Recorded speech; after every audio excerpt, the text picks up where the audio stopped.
সামনে নির্বাচন, ক্ষমতায় আবেগে ভারী হয়ে আছে বাতাস। কায়রাফ তাজওয়ান খান বিগত কয়েক সপ্তাহ ধরে প্রচুর দৌড়াদৌড়ির ওপরে আছে।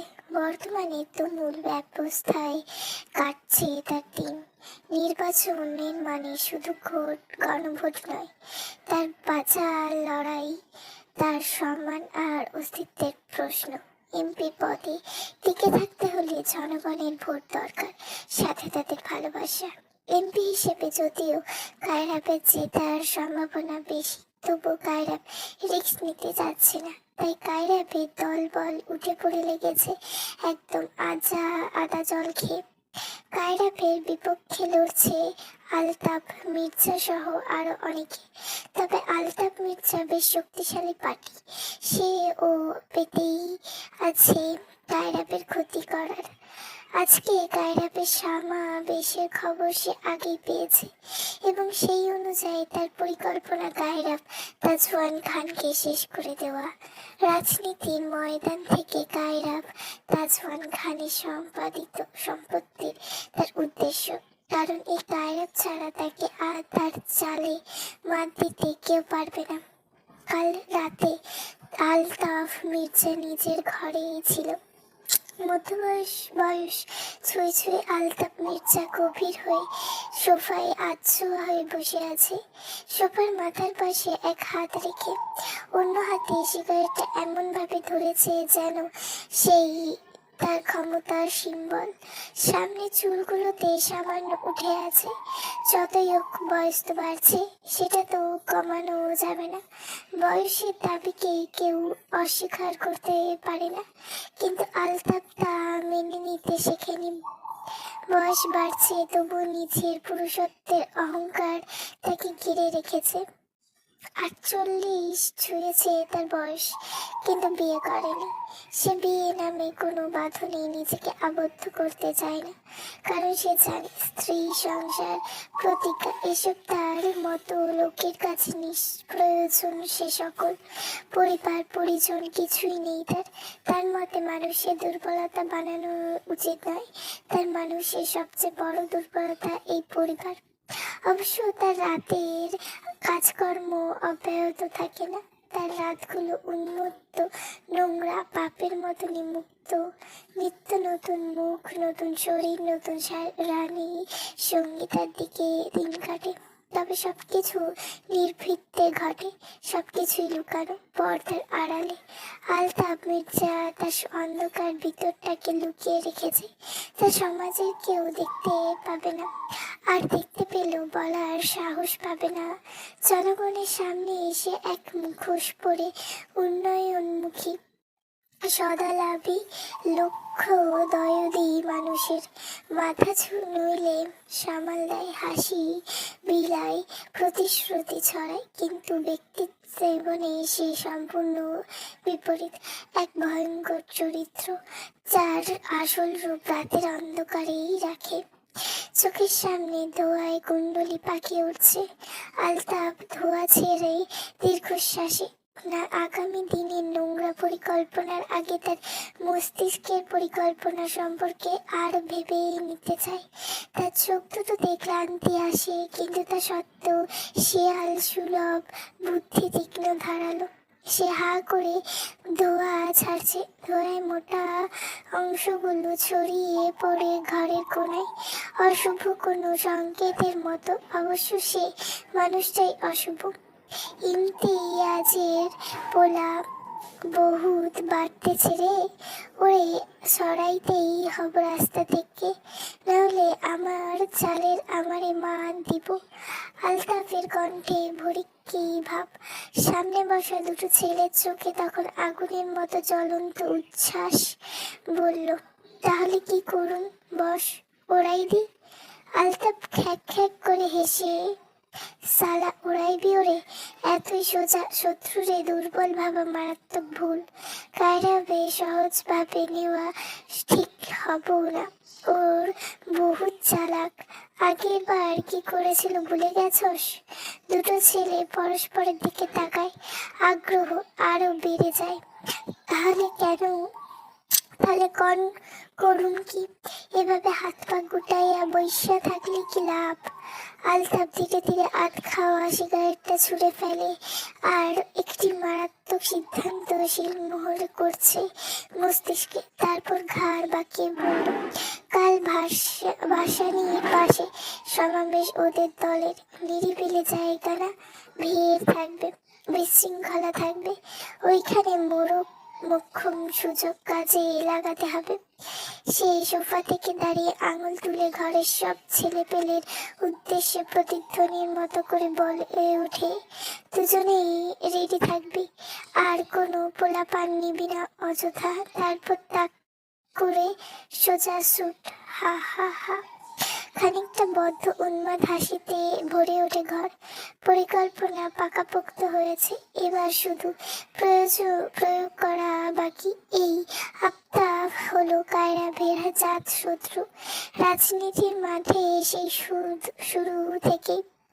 অন্য প্রান্তে কায়রাব তাজওয়ান খানের সকালটা অদ্ভুত শান্ত। কায়রাব বেরোবে সমাবেশে একটু পরই।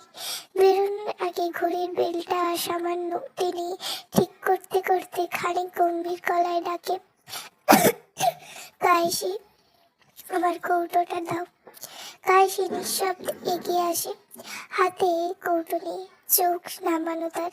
ঠিক তখনই কায়রাব অনায়াস ভঙ্গিতে তার কবজিটা ধরেই কাছে টেনে আনে। এইটা তার নিত্যদিনের কাজ। দুজনের মাঝের অদৃশ্য দূরত্বটুকু এক নিঃশ্বাসে মিলিয়ে দেয় সে। কৌটোটা গায়ে তুলতে তুলতে মূল্যমে দৃঢ় কণ্ঠে বলে, মুখটা এমন বেজার করে থেকো না সবসময়। মানুষের কখন কি হয় বলা যায় না। প্রতিদিনের মতো আজও যাচ্ছি কাজে, এমন হলো নাও ফিরতে পারি। কায়েসি চমকে তাকায়, চোখ দুটি দপ করে ওঠে। অস্থির হলেও নিজেকে সামলায়, তবুও সামনের মানুষটাকে বুঝতে না দিয়ে এক ধরনের ঠান্ডা বিদ্রূপ কণ্ঠে বলে, তাহলে আমার থেকে বেশি খুশি কেউ হবে না। কায়রাব থেমে যায়।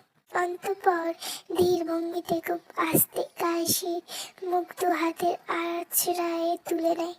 মেয়েটার অস্থিরতা টের পায় কায়রাব, মুখে বলে না। মেয়েটার কপালে নীরবে আলতো করে চুমু এঁকে দেয়। মলিন হেসে বলে, আমি মরে গেলে খুশি হবে? কায়েসি ঠোঁট বাঁকিয়ে ত্রস্ত বেগে তাকিয়ে বলে, শয়তানরা এত তাড়াতাড়ি মরে না।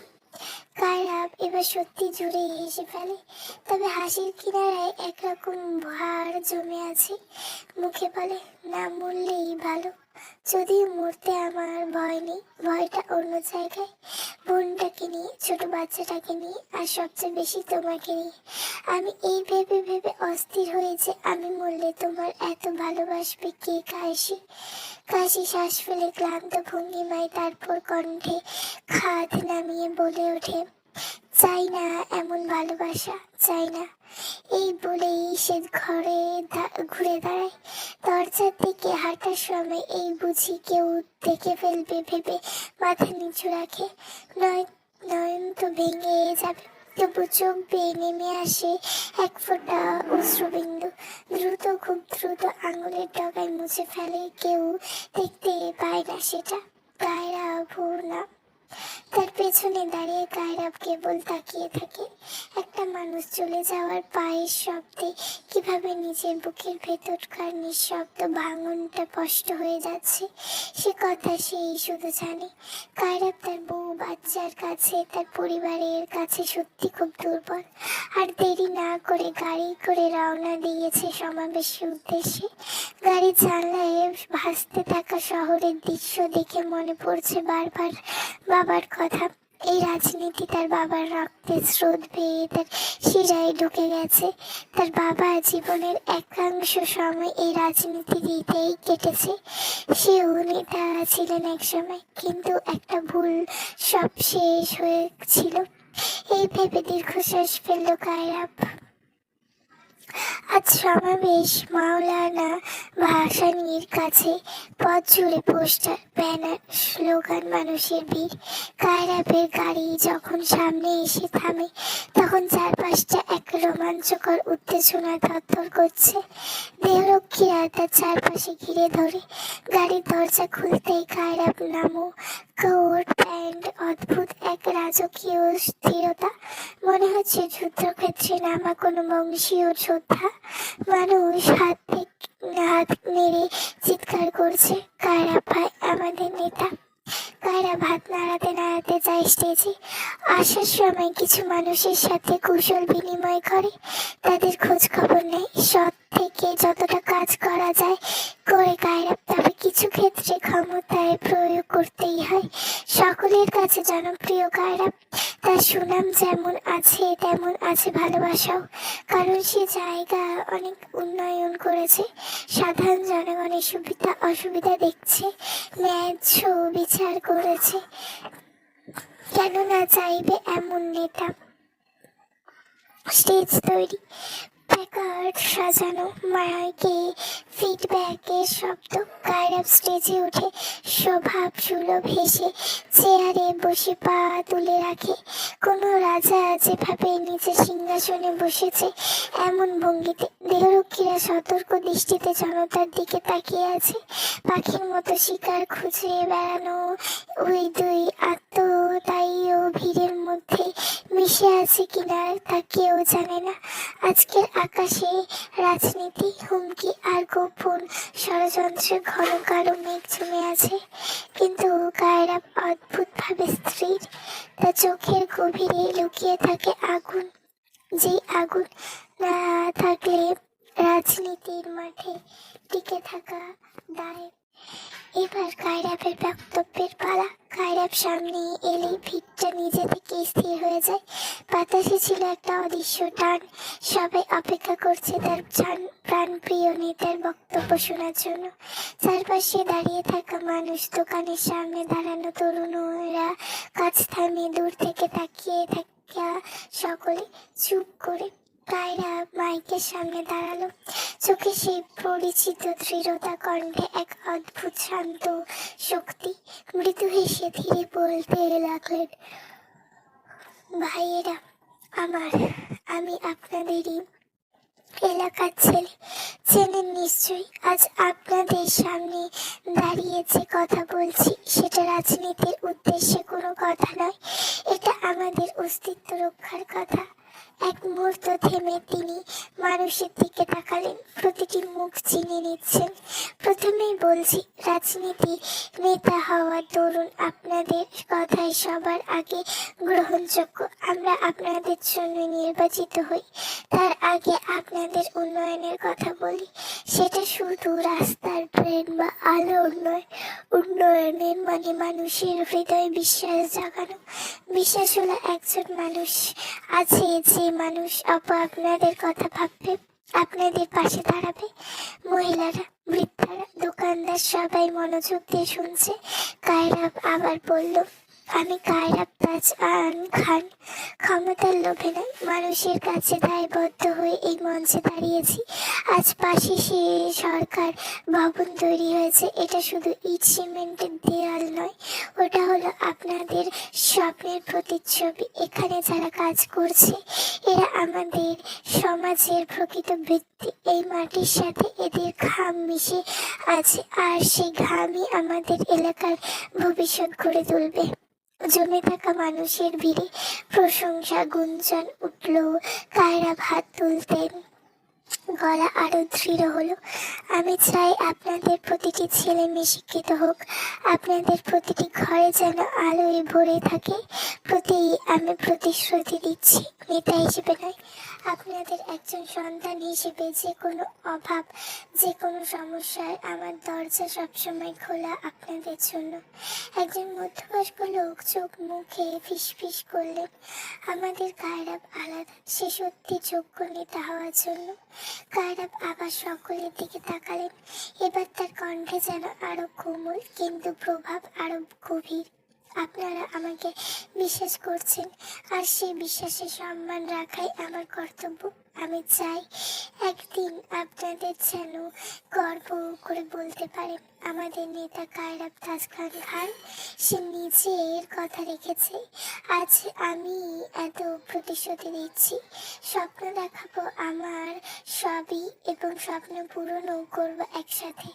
আমরা সে বাংলাদেশ করব যেখানে শিশুর হাসি হবে আমাদের দেশের পরিচয়, যেখানে মায়ের চোখের জল থাকবে শুধু আনন্দের, যেখানে রাত পোহালে কাজের নতুন ভোর জাগবে, কর্মসংস্থানের শহর, যুবকদের জন্য প্রশিক্ষণ, নারীদের জন্য সুযোগ, বৃদ্ধাদের জন্য নিশ্চয়তা এবং সবচেয়ে সকলের নিরাপত্তা নিশ্চিন্ত করতে আমরা নিবেদিত থাকব। চতুর্দিকে তালি পড়ে গেল। কবিরের চোখে হালকা প্রশান্তির ঝলক। সে জানে জনগণে তার প্রতি ভালোবাসা কতটুকু আছে। কবির এবং তার দল আজ তথাকথিত ব্লিন্ডিং এর কাজে এসেছিল, আজ জমি দেখে আসবে। মাপঝোপেও ব্যাপার আছে, এরপর থেকেই কাজ শুরু হবে। তার সঙ্গে ছিল জিহাদ, ত্রিব, প্রকাশ এবং আরো কয়েকজন সহকর্মী। জমির দিকে এগোতে গেলে হঠাৎ তাদের চোখে পড়লো ভাসুরহীন পাশে কায়রাবের সামনে সমাবেশে মানুষের ভিড়, তাল ভাসান এবং আসছে যে উজ্জ্বল আলো, সবে এক নতুন আন্নান শোনাচ্ছিল। জিহা হাঁটা থামিয়ে কবিরের পাশ থেকে বলে, খারাপ কবির, আজ কি আগে যাইস না? সৈন্য যাই কথাগুলো ভালোই লাগে। কবির কোনো উত্তর দেয়নি, সেও থেমে দাঁড়ায়। তীক্ষ্ণ দৃষ্টি রেখেছিল সোজা স্টেজের দিকে, যেখানে কায়রাব মানুষের মধ্যে আছড়ে পড়ছিল, কথা বলছিল শক্তি, তেজ আর অনুরাগের সঙ্গে। কবির মৃদু হাসল। এদিকে তাদের দলের প্রকাশ তার উচ্ছ্বাস ছিপে রাখতে পারল না। উচ্ছ্বাসিত হয়ে বলল, দেখছিস নেতা তো এই লোককেই হইবে, মিলিয়ে আনিস। দেখ তো তেজ কি, এক্কেরে জ্বলন্ত আগুন। জিহানও মাথা নাড়ালো, বলল, আমার জিগায় হেইতেই তো আগে আমাগো এমপি আছিল, এইবারও হইব দেখিস। কবিরও স্থিরভাবে দাঁড়িয়ে রইল, মনে মনে কায়রাবের প্রতিটি শব্দ, প্রতিটি কথাকে শুনল যতক্ষণ ছিল। শেষে একটা দীর্ঘশ্বাস ফেলল। এরপর কবির সবাই দিকে দৃষ্টি ঘুরিয়ে বলল, হয়েছে তো গো, শুন, এইগুলা সারাদিন চলবে, কয়দিন পরে দেখে নিবি, নির্বাচনের আগ পর্যন্ত ক্যাচাল হইব। এখন আয়, আমাগো কাম আছে তো ভুলে যাস, এত ইচ্ছা থাকলেও তোরা থাক, আমি জায়গা। জিহাদ মুখে হাসি নিয়ে বলল, আচ্ছা দাঁড়া বাপ, রাগিস না, এই তোরা আয়ে ধান। তারা সবাই ধীরে ধীরে পা বাড়াতে থাকে। আকস্মিক পর দুটি গুলির আওয়াজ শুনতে পায়। কবির পাশ ফিরে তাকালে তার চোখে ঝাপসা হয়ে ওঠে। স্টেজে ঠিক তাকিয়ে দেখলেও কায়রাবের বাহুতে পরপর গুলি লেগেছে, রক্ত ঝরে পড়ছে সাদা পাঞ্জাবের উপর। কায়রাব হাত দিয়ে অপর বাহু চেপে ধরে আছে, চোখ মুখ খিলছে। এরই মধ্যে সমাবেশে ছোটাছুটি শুরু হয়ে গেল। সব স্তব্ধ হয়ে গেছে মুহূর্তেই। কবির ইতিমধ্যে হিমশীতল হয়ে গেছে, ভেতর থেকে সব রক্ত ফ্রেম হয়ে জমে গেছে হিমে। কিন্তু ভয়, আতঙ্ক আর ক্রোধ সবই একসাথে জেগে উঠল। কবির নিজেকে সামলাতে পারল না আর। মানুষটার এত বড় ক্ষতি চোখের সামনে দেখবে কিভাবে? সব ভুলে হাত বাড়িয়ে সামনের দিকে ছুটে চিৎকার করে উঠল, ভাইজান! গলা কাঁপালো, অসহায় তাকালো, তবু ভেতরে এক অদম্য শক্তি জেগে উঠল। এই মুহূর্তে কবিরের বৌদ্ধ শক্তি লোপ পেয়েছে। কবিরের চিৎকার সমাবেশে ভীরু প্রতিধ্বনি হলো। তার হৃদয়ে শুধু ব্যথা নয়, এক অদম্য অগ্নি জ্বলে উঠল, যা তাকে কখনো কোনো বাধা মানতে দেয় না। এই এক দ্রুত ছুটে ভিড়ের মধ্যে ঢুকে পড়ে, সবাইকে ঠেলে এগিয়ে যেতে লাগলো সামনে।